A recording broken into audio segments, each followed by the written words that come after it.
Welcome to the Board of Educational Research and Development, SWAT.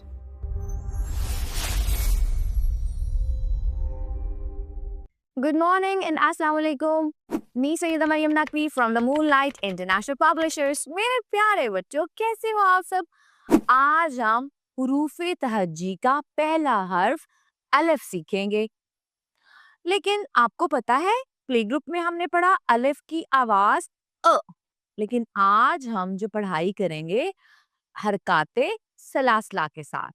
हम सीखेंगे अ ज़बर आ, अ ज़ेर ई, अ पेश ऊ, आ ई ऊ। कैसे? जैसे अलिफ अ उल्लू, अलिफ अ अंडे, अलिफ अ अनार और अलिफ अ अंगूर।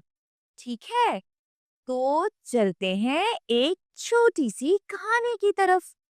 क्या हुआ कि एक दिन उल्लू ने अंडे देखे। एक दिन उल्लू ने क्या देखा? अंडे देखे। और फिर वो दरख्त पर चढ़कर अंगूर और अनार खाने लगा। वो दरख्त पर चढ़कर अंगूर और अनार खाने लगा। उल्लू बहुत खुश हुआ और कुदरत की चीजों का मजा लेने लगा। मजा आया आप लोगों को? शाबाश। तो इसके साथ ही मरियम नकवी को इजाजत दें। शुक्रिया। अल्लाह हाफिज।